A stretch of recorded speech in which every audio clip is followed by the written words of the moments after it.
নমো তচ্ছা ভগবতো অরহতো সম্মা সম্বুদ্ধচ্ছা। জগৎপূজ্য মহাকারণিক তথাগত সম্যক সম্বুদ্ধ শ্রীচরণে কৃতজ্ঞ প্রণাম নিবেদন করে প্রজ্ঞাপারমিতে অংশগ্রহণকারী সকল উপাসক উপাসিকাগণের নিরোগ দীর্ঘায়ু সুখী জীবন তথা জ্ঞান বিমণ্ডিত জীবন কামনায় শুরু করতে চলেছি আজকের বিভঙ্গ আলোচনা ক্লাস।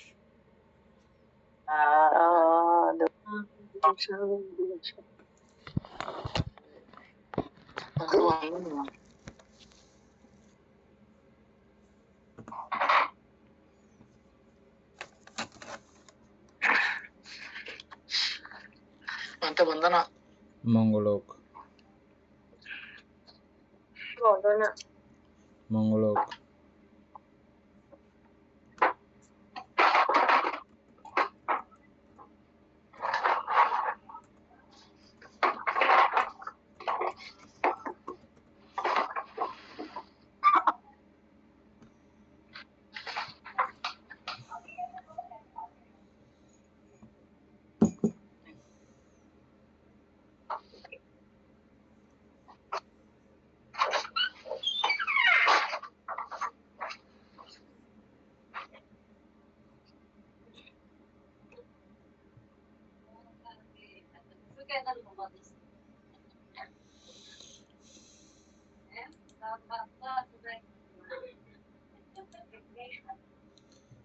উপাসক শুরু করেন।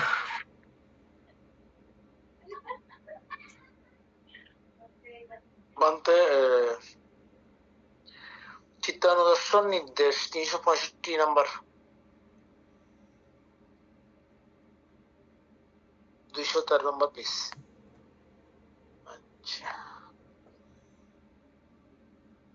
ওই দিন মনে হয় ফারাগিল শুধু আলোচনা, এটাতে আমরা অনেক কিছু আলোচনা করবো এরকম চিন্তা করছিলাম যে না। হ্যাঁ বা তো এটা বলছেন আপনি।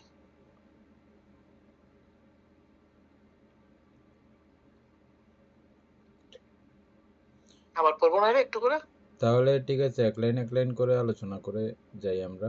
করেন এক লাইন আলোচনা।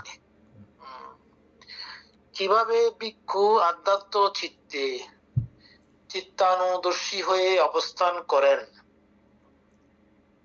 এখানে ভিক্ষু চিত্ত সরাক আসক্তি যুক্ত হলে আমার চিত্ত সরাক হয়েছে বলে তা প্রকৃষ্ট রূপে জানেন।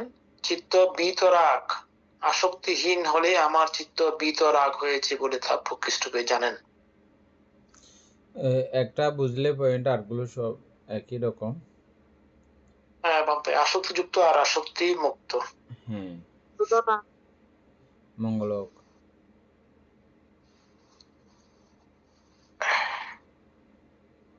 এটাতে কি কি বুঝছেন?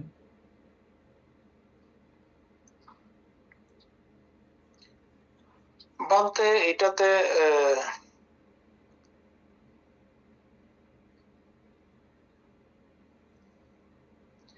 আমাদের চিত্ত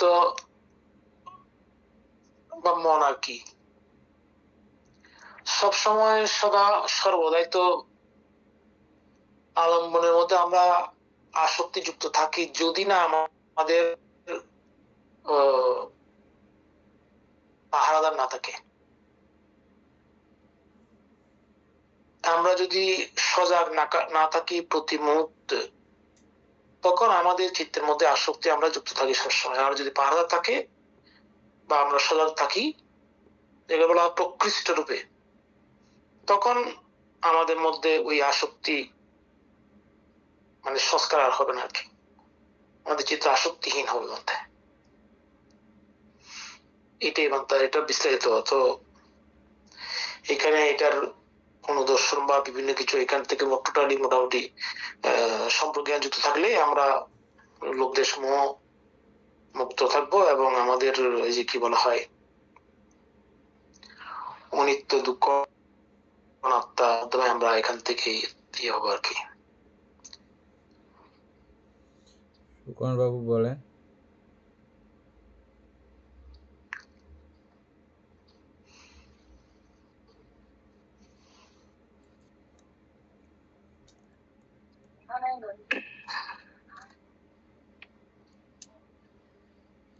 বান্তে এটা আসলে তো চিত্তানুদর্শন তো অনেক কিছুই আর কি, অনেক ভাবে অর্থাৎ অর্থাৎ বোঝানো যায় আর কি।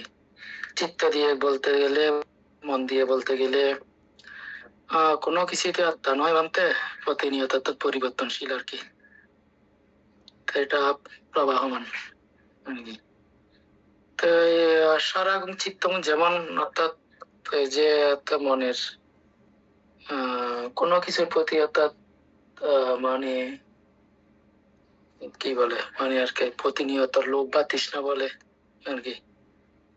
তো আর এখানে অর্থাৎ আসক্তি যুক্ত আর কি। আসক্তিহীন হলে বানতে অর্থাৎ এগুলা অর্থাৎ ফলপথের সমূহের মধ্যে অর্থাৎ যে পড়ে আর কি বানতে। তো এমনি অর্থাৎ সবকিছুই তো অনিত্য, আবার সবকিছুই দুঃখ এবং অনাত্মা। তো এই বানতে ওই আবার চিত্ত তো আবার অনুভবক চিত্ত, আবার আমরা এগুলো জানছি কোনটা কিসের সাথে তো মিলিত হয় কিভাবে। আবার 121 প্রকার চিত্ত সবসময় পরিবর্তনশীল, প্রতিনিয়ত প্রতি সেকেন্ডে আর কি বানতে। এইভাবে আমি বুঝছি আর কি সংক্ষেপে। তবে এখানে আরেকটা বিষয়, যেহেতু চিত্তানুদর্শন এটা আমরা যেগুলো পড়তেছি, এটাকে ওই বিষয়টা আসক্তি হলে আসক্তি হিসেবে জানে সাধক, আর আসক্তি না থাকলে আসক্তি নাই হিসেবে জানে। এটা কি প্রকৃষ্টভাবে জানা এই পর্যায়ে বলা হচ্ছে আর কি। কিন্তু আমরা যেটা বলতেছি এটা তো একেবারে শেষ পর্যায়ের দিকে। সুপমা যেটা বলবো আমরা এই পর্যায়ে বলছি। আর কেউ বলবেন?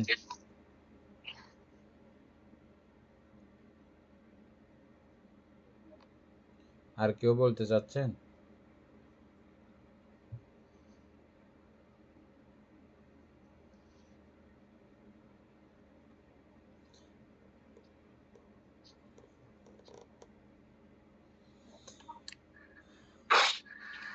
আমরা আনাপান স্মৃতি ভাবনাটা খুব সুন্দর করে আমরা আলোচনা করছিলাম, আপনাদের আশা করি সবাই মনে আছে। আনাপান স্মৃতি ভাবনার সময় আমরা শুধু প্রথম কাজ ছিল যে শ্বাস প্রশ্বাসের দিকে মনোনিবেশ করা। প্রথম কাজটা এরকমই ছিল, মনে আছে আপনাদের না? অন্য কোনো কাজ ছিল না প্রথম, না? প্রথম শ্বাস প্রশ্বাসের দিকেই মনোযোগ করা। মনোযোগ যখন স্থায়ী হয় তখন আপনি নিজেই দেখতে পাবেন, বা দেখতে না পাইলেও তখন বুদ্ধ দ্বিতীয় স্টেপে যাওয়ার জন্য যেটা নির্দেশ দিয়েছেন সেটা হচ্ছে যে দীর্ঘ শ্বাস হলে দীর্ঘ শ্বাস, হ্রস্ব শ্বাস হলে হ্রস্ব শ্বাস। এটা সেকেন্ড স্টেপের, না?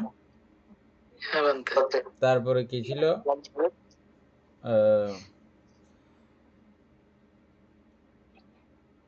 তারপরে ছিল যে সর্বদেহে এই শ্বাস প্রশ্বাস এর কার্যক্রম অনুভব করার জন্য।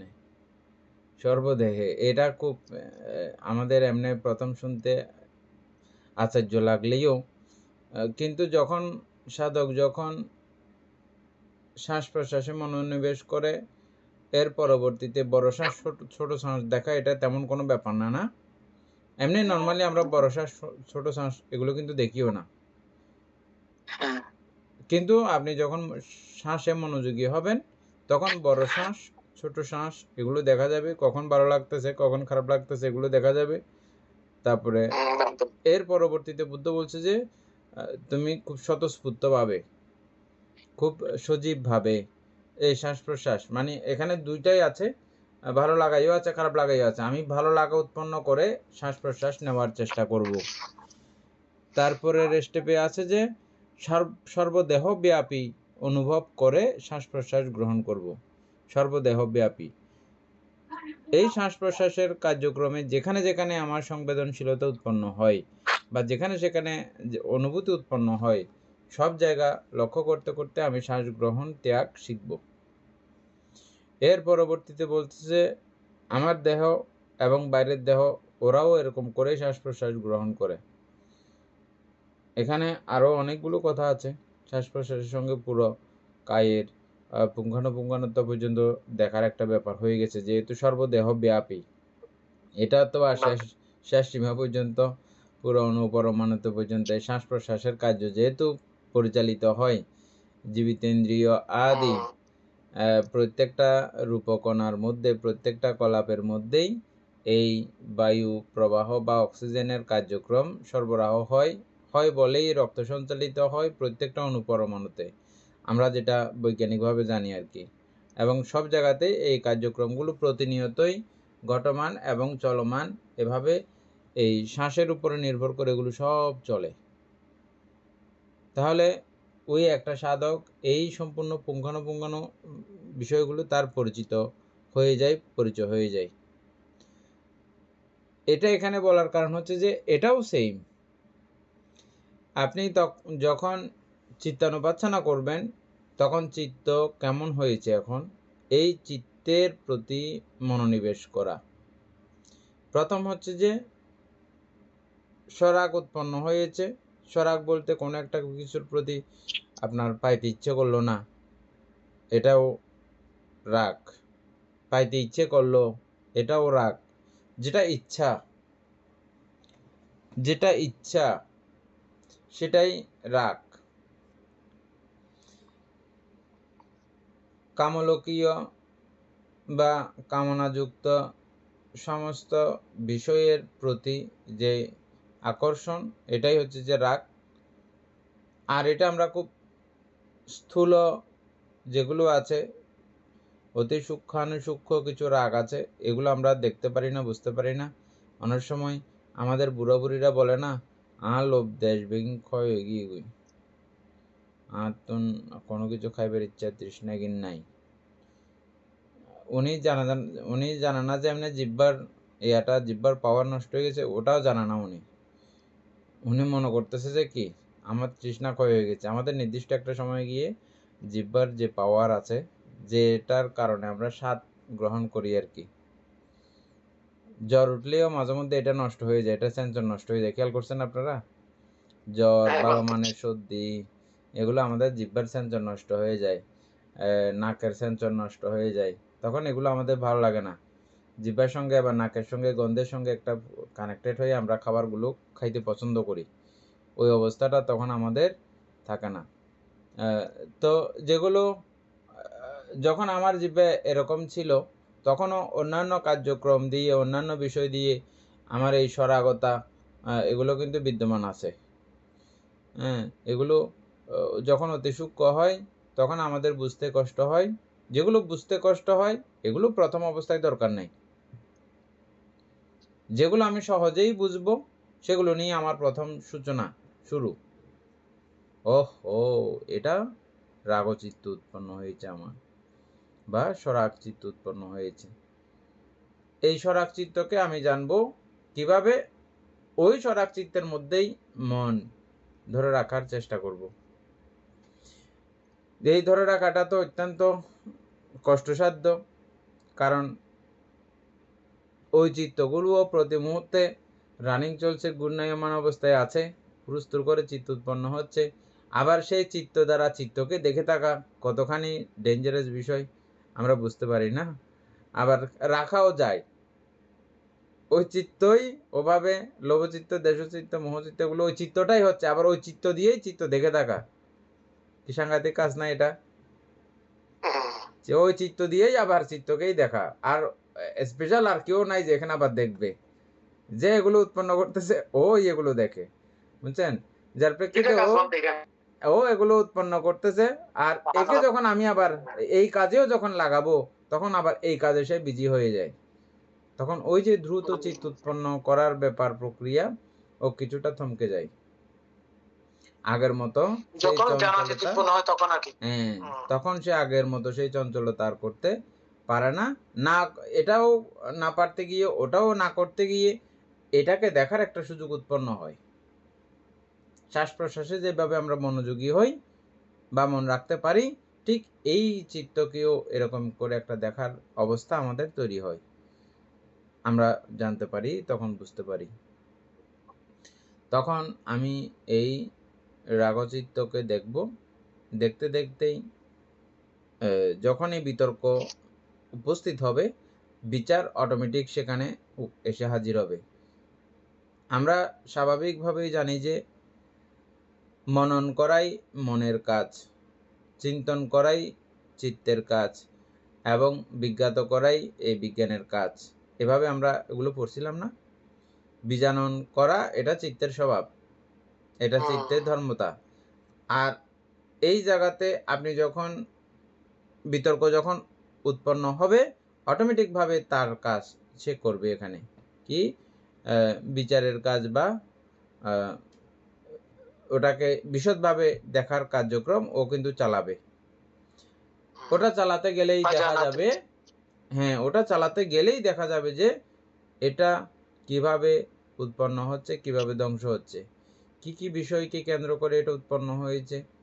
আমরা যা যা এ পর্যন্ত জেনেছি, লোভচিত্ত উৎপন্ন হওয়ার পেছনে যাদের যাদের কাজ, যাদের যাদের হাত, এবং এটা এদিকে চলতে থাকলে এটা আমাকে কি কিভাবে বিপদে ফেলতে পারে, কি কিভাবে গন্ডগোল আমার সঙ্গে করতে পারে, বর্তমানে আমাকে কি কি কষ্ট দিতে পারে, এগুলো আমাদের এই পুঁথিগতভাবে আমাদের কিন্তু জানা হয়েছে। আর এগুলো সাধক তখন ওই অবস্থায় গিয়ে এগুলো অটোমেটিকভাবে, এগুলো আমরা যে পড়তেছি আমাদের জন্য এটা খুব সুবিধা এই বিষয়গুলো দেখতে। আমরা আগে থেকেই জানি যে এটা এটা এটা এটা করলে এটা এটা হবে, এটা করলে এটা এটা হবে, এবং এটা উৎপত্তির কারণ দেখেন, এবং এটা চলতে থাকলে কি হবে। যখন এটা দেখে তখন না, এটা সমস্যা। তাহলে এখানে কাজ ডবল হলো। একটা হচ্ছে যে তিনি সজাগ হয়ে যাচ্ছেন, সাবধানীয় হয়ে যাচ্ছেন, এবং যেদূর পর্যন্ত ও যাবার কথা ছিল ওদূর পর্যন্ত যাচ্ছেও না। হ্যাঁ, এদিকে আবার অনাত্মা জ্ঞানী হচ্ছেন, যে চিত্তগুলো সবগুলো মিলেমিশে একাকার হয়ে এরকম একটা চিত্ত উৎপত্তি হয়েছে মাত্র। অনেক রকম অনেক বিষয় দেখার ব্যাপার আছে। যার যার জ্ঞান যতটুকু সে ততটুকু থেকে জানা শুরু করবে। আমি না কম জানি এটা, আমি তো এর থেকে হবে না বোধহয়, না, এরকম নাই, এরকম কোনো ব্যাপার না। আপনি যেখানে জানেন, যদ্দূর জানেন ওদ্দূর পর্যন্ত ঠিকঠাক দেখতে পারলে নেক্সট টাইম দ্বিতীয়বার যখন ওই সরাক চিত্ত যখন আপনি দেখবেন, একই রকম উপলব্ধি না, একটু পরিবর্তন হয়ে গেছে।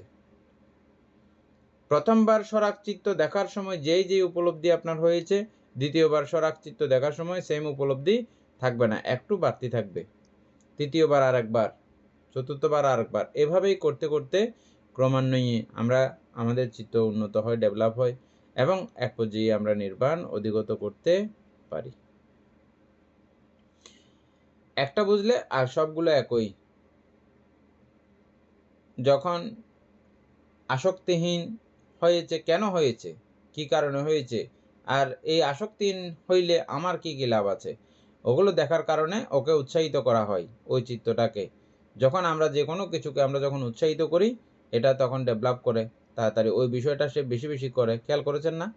বাচ্চাদেরকে আমরা যে আদর করি, যে কোনো কিছু ভালো একটা কিছু করলে মাত্র আদর করে, ওরা ডেভেলপ হয় আরও, ওই বিষয়ে আরও উন্নতি করে সে, দেখেছেন না? তবে আমাদের এগুলো বেশ কম।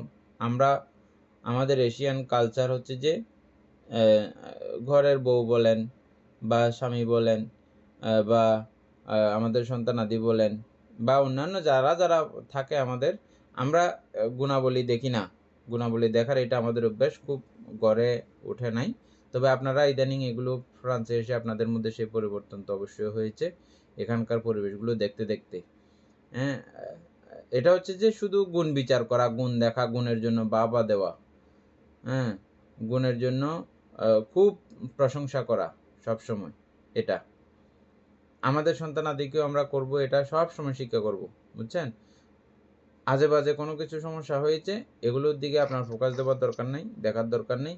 ভালো যদি কোনো কিছু করে থাকে, খুঁজে খুঁজে খুঁজে খুঁজে সারাদিন ভালোগুলো দেখবেন, বউয়ের বা স্বামীর, হ্যাঁ, অথবা সন্তানাদির কি কি সে গুণাবলী করছে এগুলো। আর আমরা তো খুঁজি যে কি কি দোষ করছে, দেখি একটু ঘরের মধ্যে কোন দিকে কি ভাঙছে, কি নষ্ট করছে, কোন দিকে ঘর ঝাড়ু দিছে না, এগুলো দেখবো যে আমরা। এগুলো দেখলে আমাদের পরিবারের অশান্তি তৈরি হবে, বুঝছেন? বুদ্ধ এগুলো 2500 বছর আগে আমাদেরকে শিখিয়ে দিয়েছেন, এই যে পরচিত্র অন্বেষণ না করার জন্যে। এগুলো গাথাও আছে, খুব সুন্দর সুন্দর কতগুলো গাথা আছে, আগে এগুলো খুব মনে ছিল এক সময়। এখন তো মনেও নাই। যাই হোক, তো কি কথা থেকে এগুলো আসলো যে এই আসক্তিহীন যখন হয়েছে ওই চিত্তটাকে আপনি যখন এভাবে যখন আদর করবেন, যত্ন করবেন, তখন সে আসক্তিহীন চিত্ত আরো উৎপন্ন করার নিজে নিজে প্রযত্নশীল হবে এবং উৎপন্ন করবে। এবং এটা প্রকৃষ্ট রূপে দেখা আসক্তিটাও কি, কেন, কিরকম এবং প্রত্যয় সহযোগে এরও উৎপত্তি, এও অনাত্মাধর্মী। এবং প্রক্ষান্তরে এই অনাসক্ত চিত্তও যদি আমি যদি এটাকে খুব বেশি যত্ন করি, ক্রমান্বয়ে এ আমাকে কোথায় নিয়ে যাবে? নির্বাণে। এটা ডেভেলপ করতে করতে করতে করতে একেবারে নির্বাণে নিয়ে যাবে।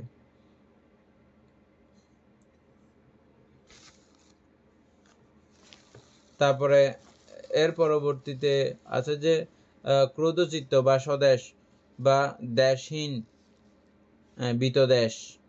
তারপরে আছে যে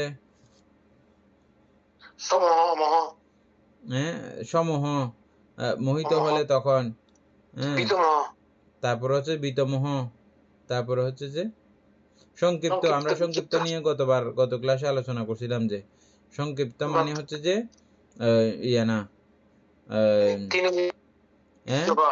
তিনমিদ্য বা যখন মানে চিত্ত যখন বহুল আলম্বনে বিচরণ করতেছে না, ঠিক আছে, কিন্তু সে কোনো কুশল ব্যাপার নিয়ে একনিষ্ঠ হয়েছে এরকমও না, এটা আলসি হয়েছে তখন চিত্ত। তিনমিদ্য ভাব হয়ে থাকাকে বলা হয় সংক্ষিপ্ত চিত্ত। তারপরে তারপরে হচ্ছে যে বিক্ষিপ্ত চিত্ত। তারপরে হচ্ছে যে মহৎগত চিত্ত।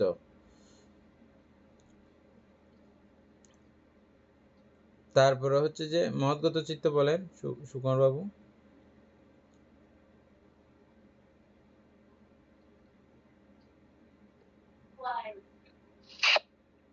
মহৎগত চিত্ত বানতে মহৎগত চিত্ত পাঁচটা। মহৎগত চিত্ত 9টা আর কি, অর্থাৎ ওই রূপবাজারের অরূপবাজারের গুলা। বিতর্ক, বিচার, প্রীতি, সুখ, একাগ্রতা, প্রথম ধ্যান, দ্বিতীয় ধ্যান, তৃতীয় ধ্যান, চতুর্থ ধ্যান, পঞ্চম ধ্যান। আর এদিকে মানে অরূপ বছরের মানে ওই আকাশ নন্তয়ন্তন, বিজ্ঞানন্তয়ন্তন, নাকিঞ্চনন্তয়ন্তন, নৈবাসঙ্গা নাশঙ্গা এতন। আচ্ছা, অমহৎগত বলতে অমহৎগত চিত্ত। অমহৎগত চিত্ত বলতে একেবারে আর কি অরহত চিত্ত আর কি। মহাতা তো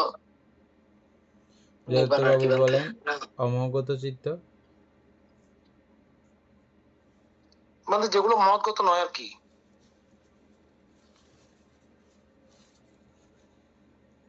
মহৎগত নয়ের মধ্যে বেশ কম আছে, একটু অবশ্যই এখানে কি জানি আমরা চ্যাটজিপিটির মধ্যে দেখবো। আবার অমহৎগত চিত্ত মানে হচ্ছে যে আবার ওদিকে আপনার ওই যে কামবচরের সাইটও না, আবার এই মহৎগততেও উঠছে না, মহৎগতিও উঠছে না এবং কামবচরীয় না। কারণ ওই চিত্তগুলো ওখানে বিক্ষিপ্ত চিত্ত আদি ওগুলো তো স্পেশাল বর্ণনা আছে।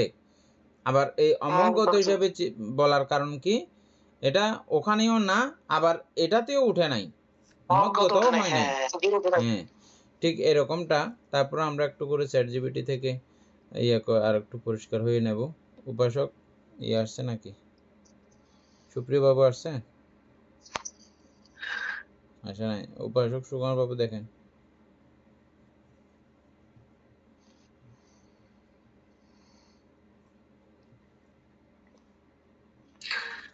এখানে এক কথায় বলছে যে প্রজ্ঞা বা অমহাবান্ত আর কি, অমহৎগত চিত্ত। প্রজ্ঞা বা অমোহ।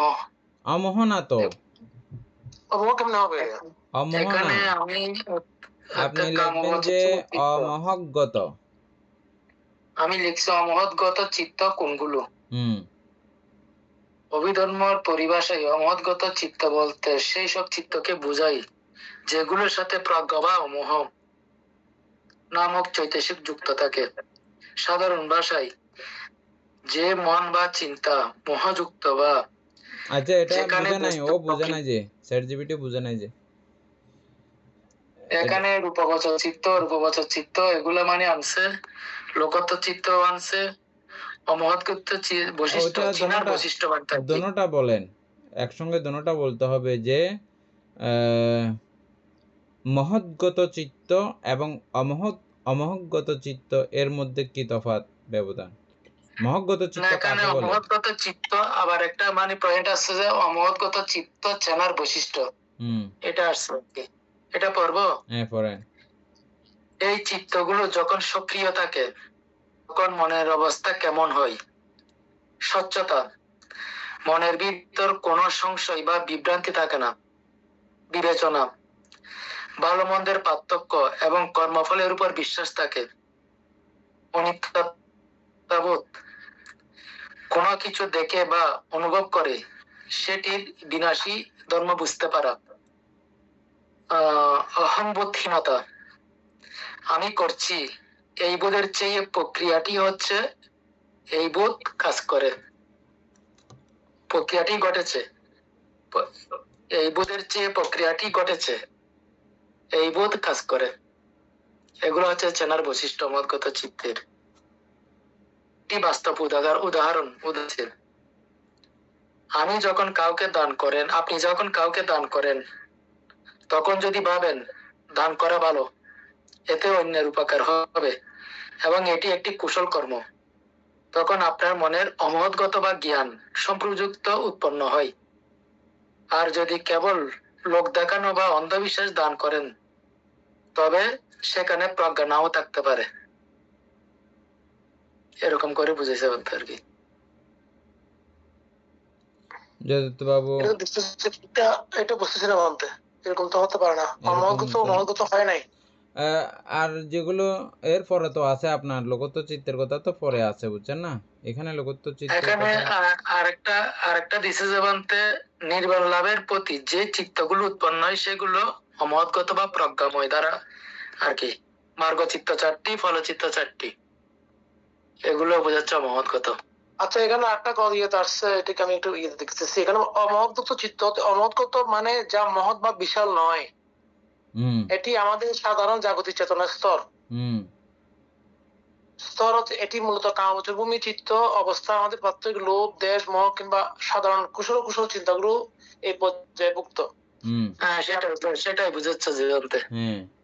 এটা ঠিক আছে, এটা হলে তো আমাদের কথা মতো ঠিক আছে। এটা ঠিক আছে, এটা আমরা যেটা চিন্তা করছি এটা ঠিক আছে। দেখো, এই চিত্ত তুলনামূলকভাবে সংকীর্ণ এবং চঞ্চল। এটি ইন্দ্রিয়জাত বিষয় নিয়ে ব্যস্ত থাকে। রূপ, রস, শব্দ, গন্ধ, স্পর্শ। বৈশিষ্ট্য,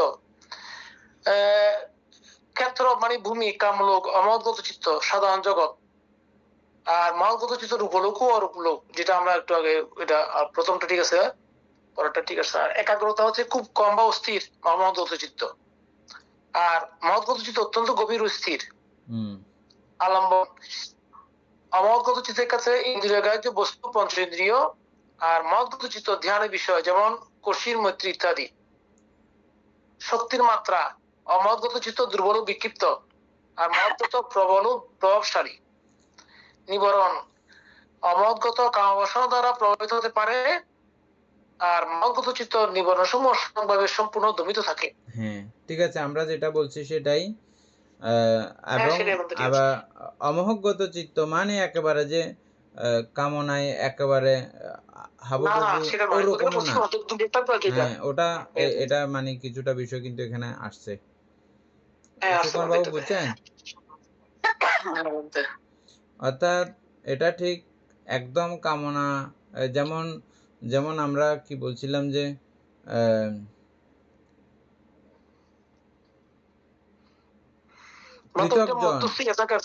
পৃথকজন, কল্যাণ পৃথকজন এবং আর্যজন, বেশ কম আছে না? শ্রোতাপত্তি মার্গলাভী, পৃথকজন, কল্যাণ পৃথকজন, আর্যজন। আবার কল্যাণ পৃথকজনের মধ্যেও অনেক ব্যবধান রয়েছে। কেউ কেউ খুব জ্ঞানী, খুব পণ্ডিত, আবার কেউ কেউ কম পণ্ডিত, বা কেউ কেউ কল্যাণ পৃথকজন আছে, কেউ কেউ নিজে সারাদিন দুশ্চিল আচরণ করে, এমনি কল্যাণ পৃথকজন ঠিক আছে, অনেকগুলো খুঁটিনাটি অনেক বিষয়ে সারাক্ষণ দোষ করতে থাকে। হ্যাঁ, কিন্তু আবার উপকারও করে বা কর্ম এবং কর্মফলের প্রতি বিশ্বাস না ওগুলোইও আছে। হ্যাঁ, আবার অকুশল কর্মও করে। তো এগুলোকে আবার আপনি অন্ধ পৃথকজন বলা যাবে না। ওরকম আর কি বিভিন্ন শ্রেণী বিভাগ করে আছে। মানে এখানে চিত্তের উপর মানে করে হয় আর কি সবকিছু। যে যাই হোক, তাইলে আমরা মহজ্ঞতা এবং অমহজ্ঞতাটা বুঝলাম। এরপরে আছে কি দেখেন, সউত্তর অনুত্তর। অনুত্তর চিত্ত হচ্ছে যে 8টা, মানে অনুত্তর চিত্ত 8টা, আচ্ছা বুঝছেন? শ্রোতাপত্তি মার্গ থেকে অরহৎ ফল পর্যন্ত এগুলো অনুত্তর চিত্ত। আর তারপরে সউত্তরটা কি বলতে? সউত্তর হচ্ছে যে ওই এটার মতো বিচার করতে হবে আবার, মানে এখনো আপনার ইয়াতে উৎপন্ন অনুত্তর হয়নি বটে, তার মানে আবার ইয়েও নয়। হ্যাঁ, এটা ওই শ্রেণীতেই পড়ছে, তবে যেহেতু সউত্তর উত্তরের ব্যাপারটা চলে আসছে, হ্যাঁ, সেহেতু বুঝতে হবে যে ওগুলো থেকে অন্তত ডেভেলপ আছে। যেমন আমরা পৃথকজনের মধ্যে কল্যাণ পৃথকজন অন্ধ পৃথকজন বিভাগ যেভাবে করছি, ওরকমের মধ্যে একটা ব্যবধান তফাৎ কিন্তু আছে বলে আমার ধারণা আর কি। এবং আমরা চ্যাটজিপিটির মধ্যে এটা তো একটু করে পাইলাম তো এখন, না ওই আর মধ্যে মহৎগতার বেলায় বিচার করছি যে সেখানে, হ্যাঁ, সেই দৃষ্টিকোণ থেকে।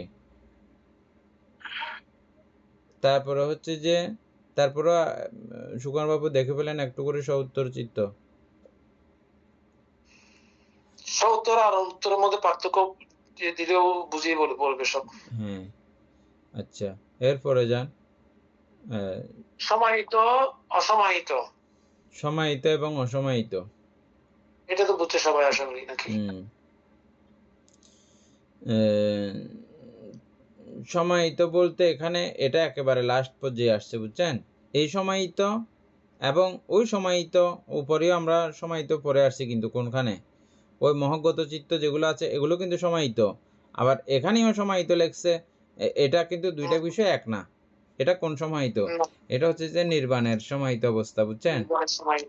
হ্যাঁ, একেবারে নির্বাণ প্রত্যক্ষ করার অরহত্ব ফল লাভে যে সমাহিত অবস্থা হয় ওইটা,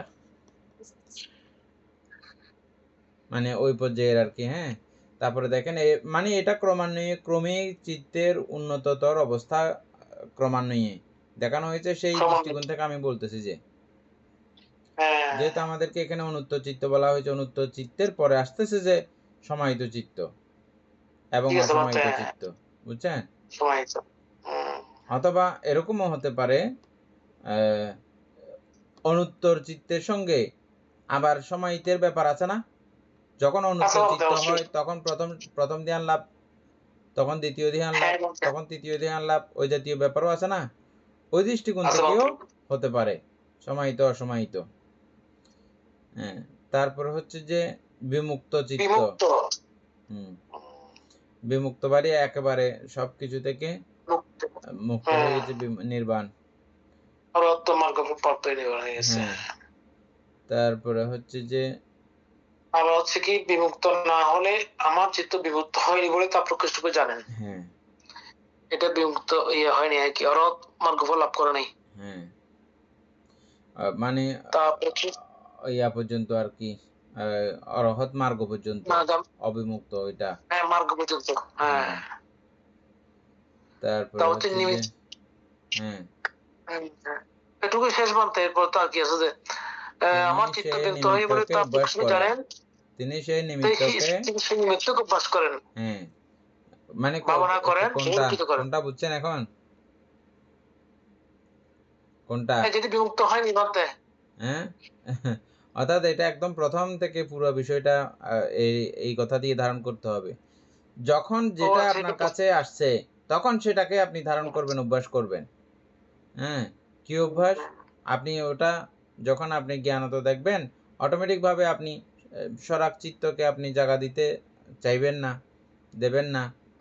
প্রকৃষ্ট রূপে দেখলে আর কি, প্রকৃষ্ট রূপে দেখলে ওটাকে আপনি ঢুকতে দেবেন না। তাইলে এখান থেকে নিয়মিত অভ্যাস করেন, ভাবনা করেন।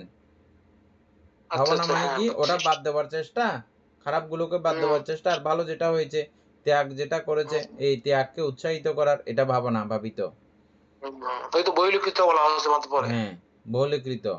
তারপরে পুঙ্খানু রূপে বিচার, খুব সুন্দর করে লিখছে এখানে, বুঝছেন?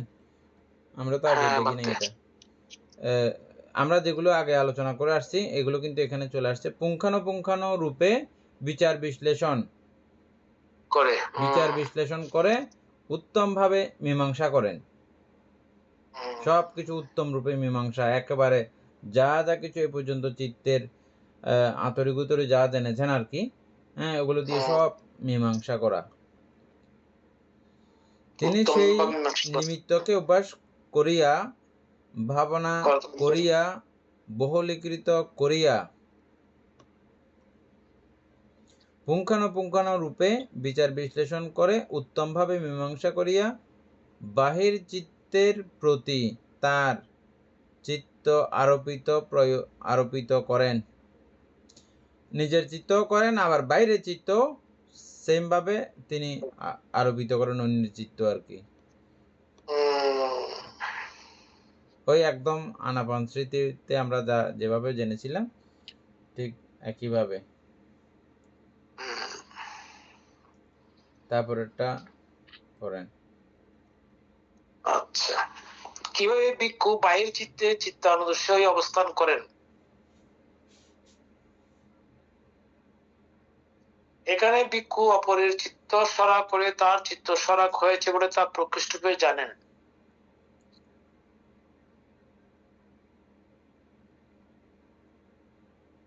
এটা মানতে উনি প্রকৃষ্টরূপে জানেন, এটা কোন সময় জানতে পারেন? যেটা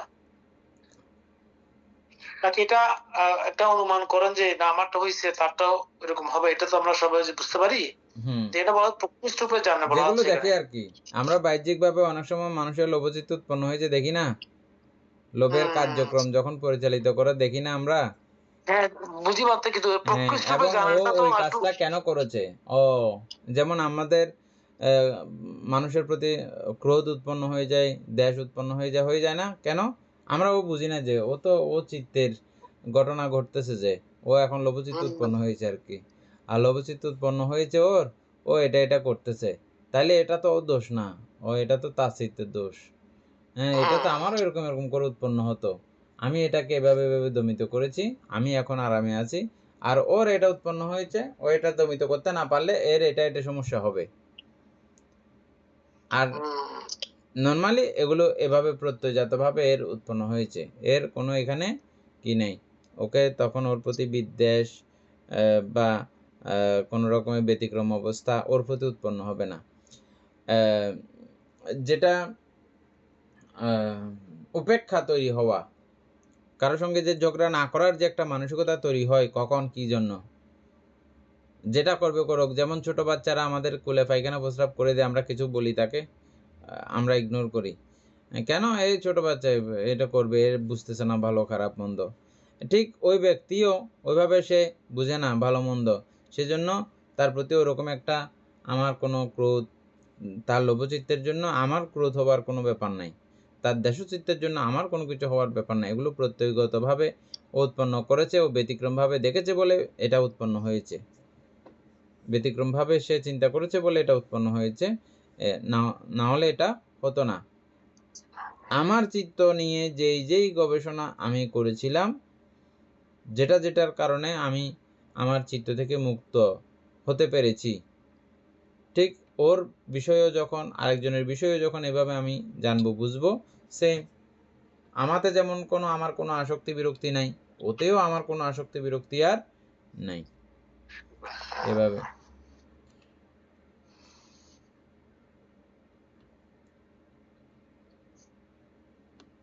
তার পরে ফেলেন একবার পুরো।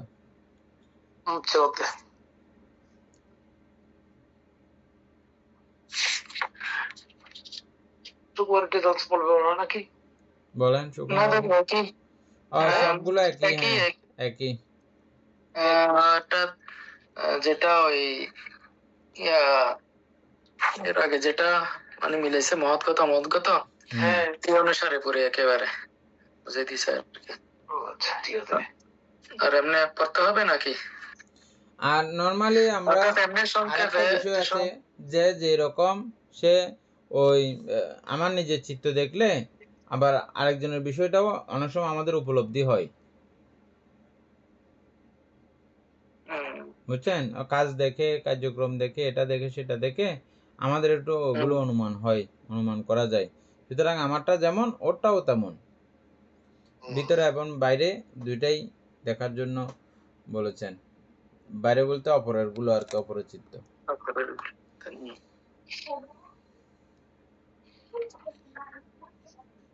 আচ্ছা নিচে নিমিত্ত ভাবনা করেন, বহুলীকৃত করেন, এরপরে কি আছে? তিনি এরূপে নিমিত্ত চর্চা ভাবনা পুঙ্খানুপুঙ্খানু রূপে উত্তম রূপে একই পর্যবেক্ষণার্থ প্রয়োগ করেন। আধ্যাত্ম বাহির চিত্তে তার চিত্ত পর্যবেক্ষণার্থে প্রয়োগ করেন। মানে আমার চিত্ত তো এরকম দেখলাম, ওর চিত্ত কি আর ব্যতিক্রম? না, দেখলাম যে ওর চিত্ত সেম। আচ্ছা, পর্যবেক্ষণ করে প্রয়োগ করেন। হ্যাঁ, দুইটার মধ্যে ম্যাচিং করেন আর কি। হ্যাঁ, তা বলা হচ্ছে কিভাবে ভিক্ষু আধ্যাত্ম বাহির চিত্তে চিত্তানুদর্শী অবস্থান করেন। এখন দুটোটা একসঙ্গে, এটা দুটোই একসঙ্গে। হ্যাঁ, এগুলো ভাবতে প্র্যাকটিক্যাল হলে ভালো আর কি। হ্যাঁ, পরে গেলে ভালো হতো না, একটু হতে পারলে ভালো হতো। প্র্যাকটিক্যাল এখানে কঠিন কিছু না। আমরা না, কঠিন কিছু না, কঠিন ওই বলতে অবস্থা বলতে পৌঁছতে হবে, কঠিন হয়ে এমনি গেছে। মুখস্থ করতে হবে। হ্যাঁ, কঠিনের কোনো কিছু নাই।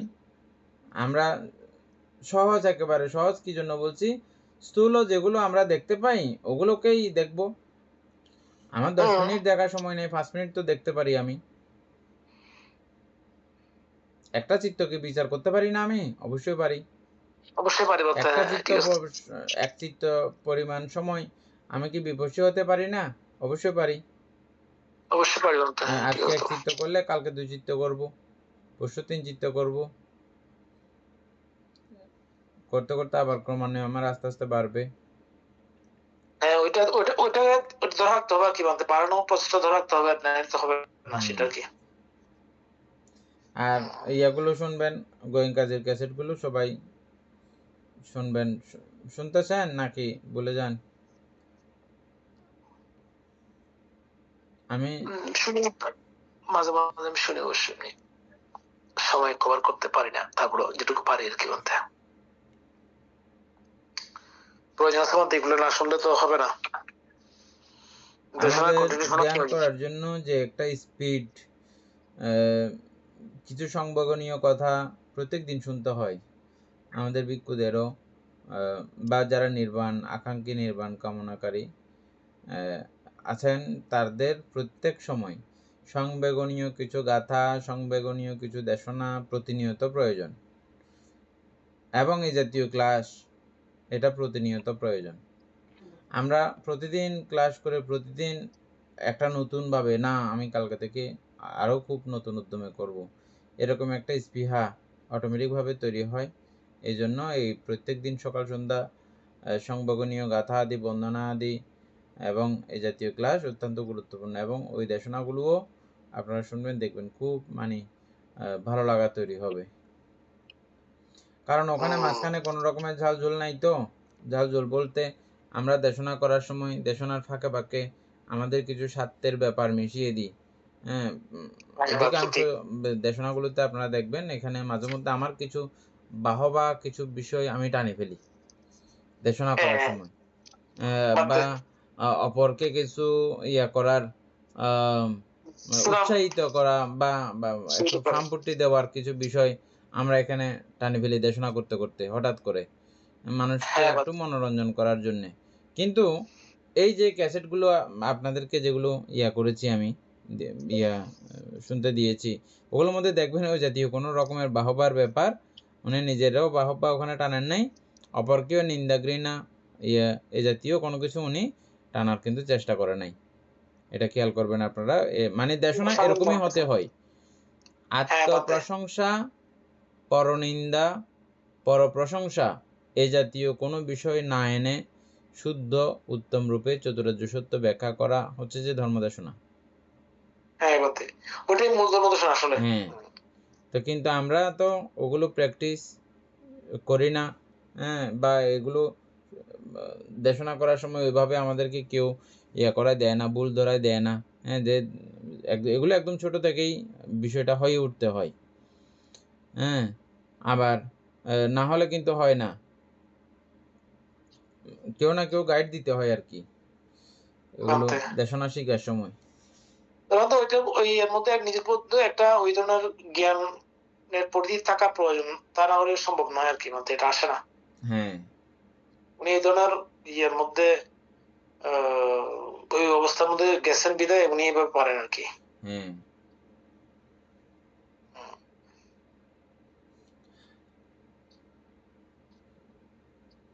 আচ্ছা, যাই হোক, তারপরে ভিতরে বাহিরে এগুলো সুকুমার বাবু, এটাও কি একই?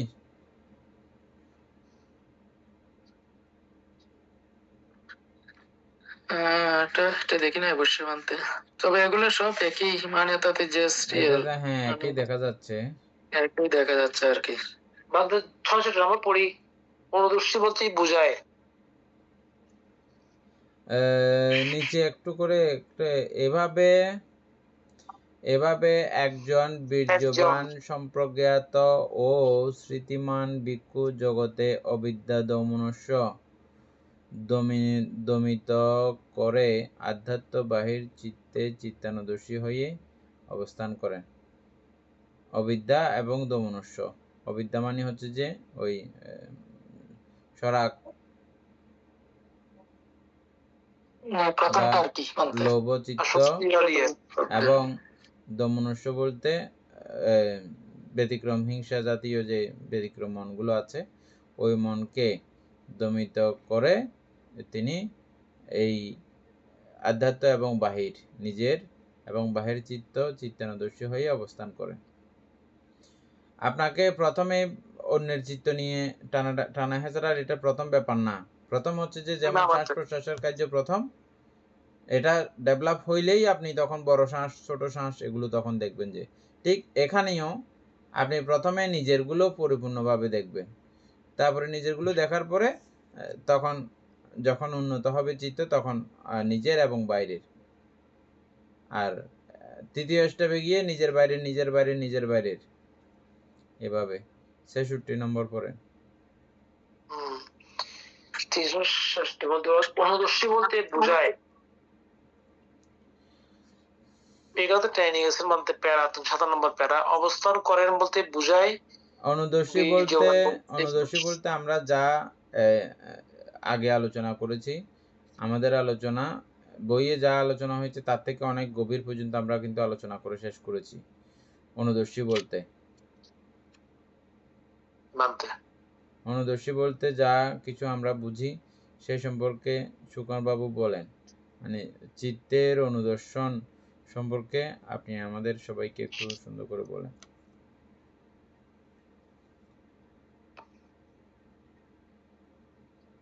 চিত্তের অনুদর্শন বলতে আসলে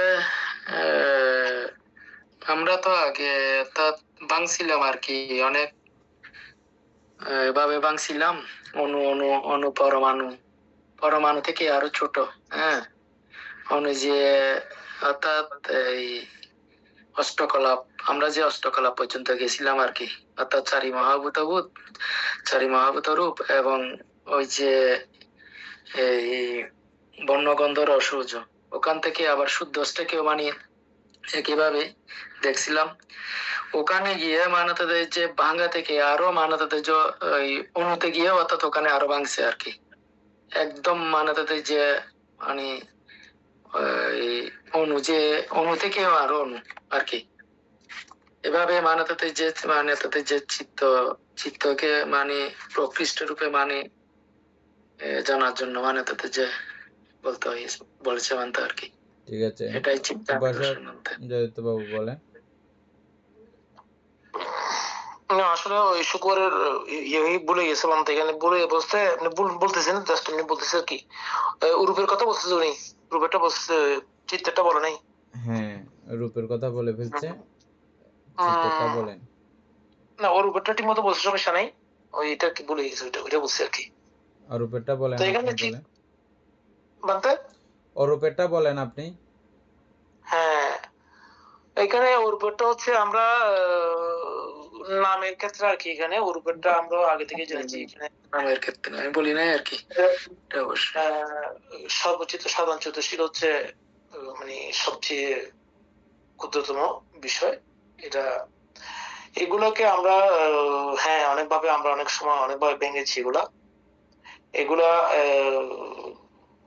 এগুলা সবগুলা প্রত্যয় শুনে যদি একসঙ্গে উৎপন্ন হয় বিদায় আমরা এগুলা বুঝতে পারি না আর কি। তো যখন আমরা যদি প্রত্যেকটা পার্ট পার্ট দেখি, প্রত্যেকটা বিষয়ের মধ্যে প্রত্যেকটা চিত্তের মধ্যে এই 7 প্রকার বিদ্যমান থাকবেই।